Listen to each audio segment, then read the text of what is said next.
Good morning, everybody. My name is Carlo Ratti. I teach at MIT, where I direct the Senseable City Lab, and I'm also one of the partners at the design office, Carlo Ratti Associati. So what I wanted to do today is share with you some of the ideas that inspire our work. Our work tries to blur the boundary between the natural and the artificial. You know, that's a boundary that where we've seen a lot of experimentation over the past few decades. Think about, cyborg culture. This is Donna Haraway's Cyborg Manifesto, where cyborg culture really started from the natural world, emerging, blending it with the artificial.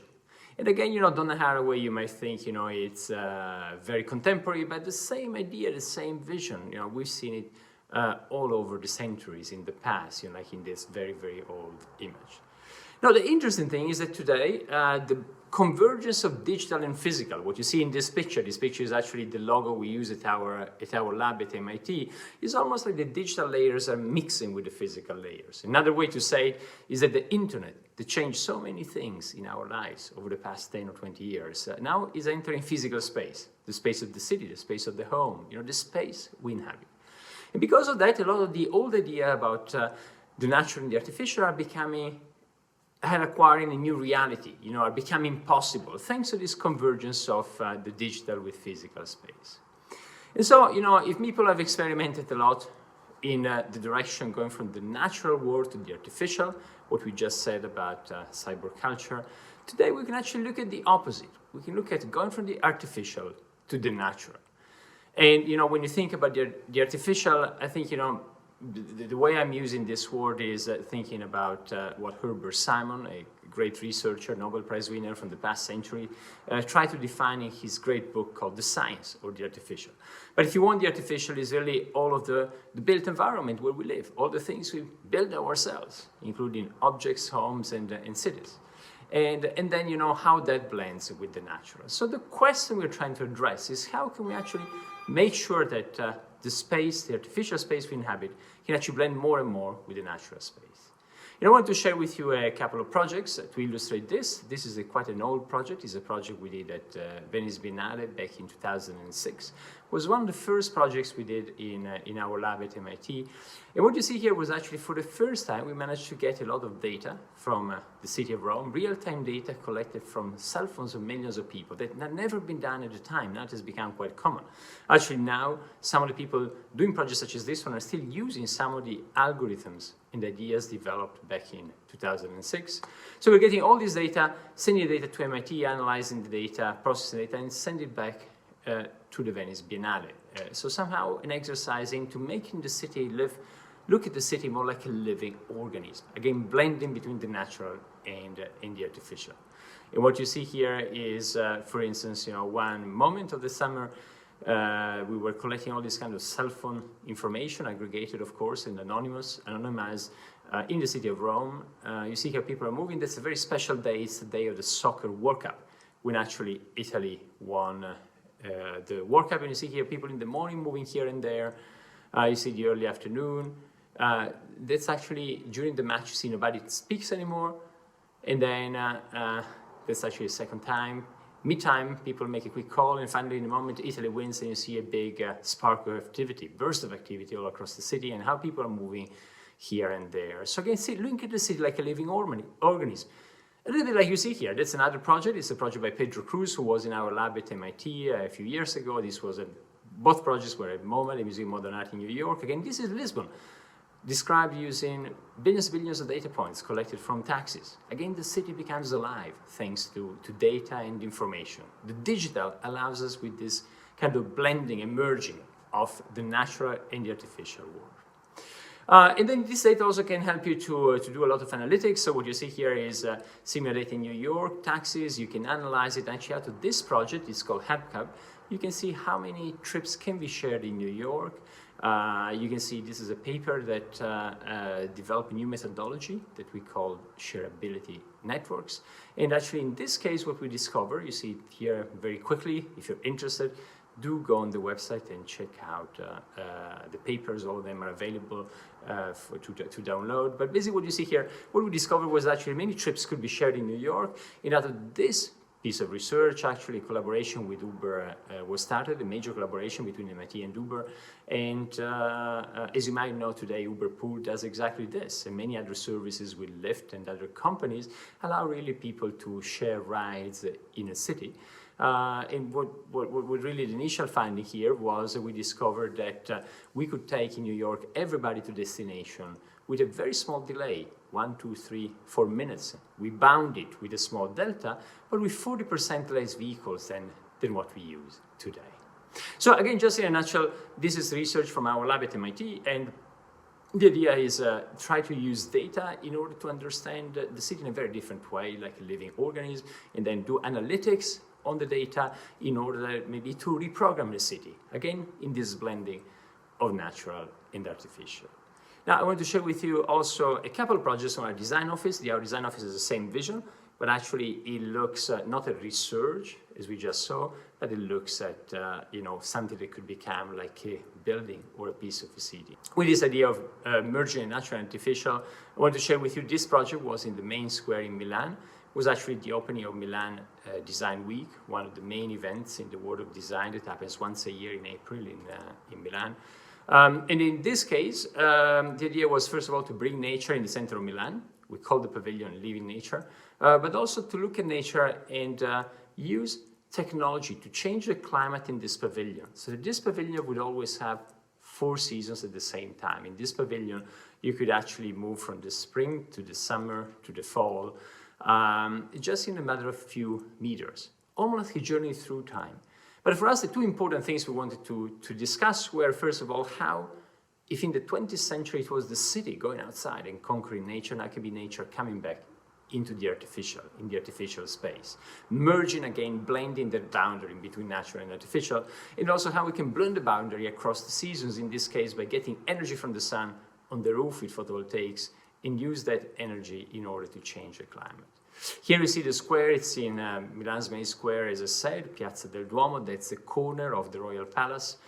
You see the shape that was inspired by the historic design. And here you see actually what happens. You see basically the energy coming from the sun and allowing us in a circular way to control the climate. And where we use cooling on one corner, we use the heating that is produced as a result to heat up something else. So it becomes a way to play with energy flows in a circular way. And you can see here the built pavilion. It was actually a big success. It was in Milan a couple of years ago. That was for the opening is when the pavilion was unveiled, and you could go through the different seasons inside. They had really real snow in one corner of the pavilion. You had the spring with flowering, blossoming trees. You had the summer. Summer was really sweaty and hot, like a true Milanese summer. And again, trying to play with blurring these boundaries between natural and artificial in the core of this magic artificial artifact, which is a city, in this case, Milan. And I wanted to finish with another project that also we did at Milan Design Week the following year. In this case, this is another very interesting and special place in Milan. It is what is called Orto Botanico, so it's a botanical garden in the core of Milan, built over 200 years ago. And in this case, what we wanted to explore together with our partner from Milan Design Week, that's Eni, a big petrochemical company, well, what we wanted to explore was really the theme of circularity. Again, circularity was really, it defines the natural world, and in the artificial world, it's still very far from it. So again, we wanted to blur that boundary by looking at circularity in this space.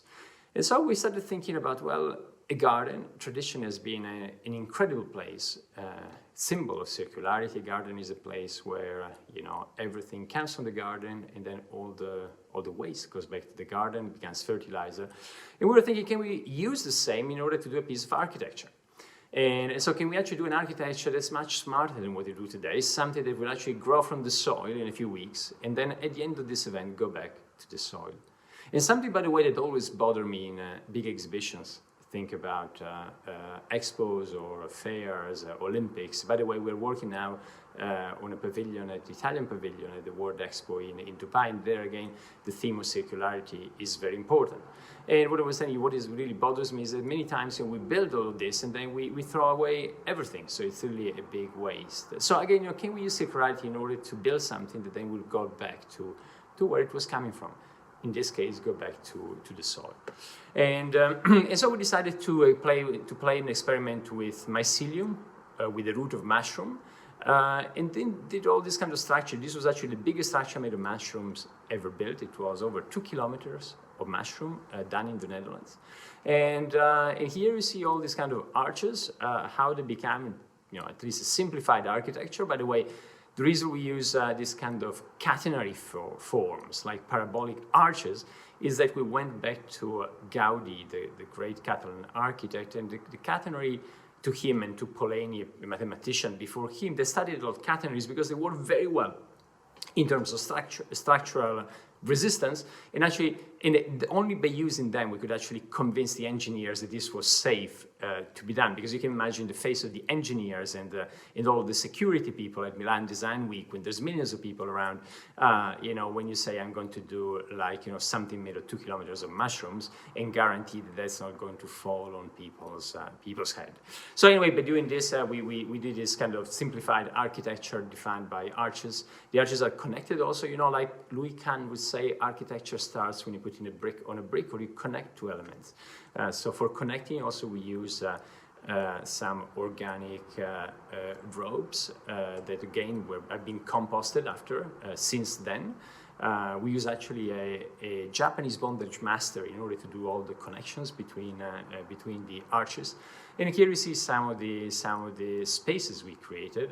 Next to the in the middle of the royal or the Orto Botanico, the botanical garden, is a way something could be grown. An architecture could be grown in a few weeks and could go back to soil afterwards. And here you see some additional images.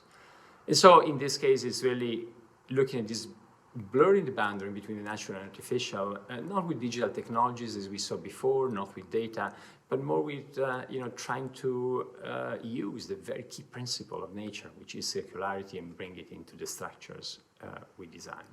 And here are some additional images in the core of the Orto Botanico. Well, I'll start wrapping up then, here, by the way, if you want to follow our work in more detail and all the papers and projects that you find online. But again, I wanted to give you this kind of short summary of projects that should show you how we're exploring this boundary between the natural and the artificial. And if there have been a lot of experiment in going from the natural to the artificial, when you think about cyborg culture, there's been much less experimentation in going from the artificial world, the world of our cities, buildings, objects, and blending it with the natural world. And the way we can do it is by using different instruments. Again, digital and physical can help us, data can help us read the city like a living organism, but also control a city in real time, like a living organism. But we can also learn in a much more analog way from nature, as we saw in the last project, without any digital information, just by really looking at the principle and the process of nature and bringing them closer to us in the cities we inhabit. And I believe that this is really the key challenge when we look at architecture over the next probably 10 years. The key challenge when we look at climate change, when we look at all of what is happening in the Anthropocene. I think our key challenge is how we can really start thinking in terms of coevolution between the natural and the artificial. Well, thank you all very much, and I look forward to seeing you in person soon in Milan or in our offices in the United States. Bye-bye.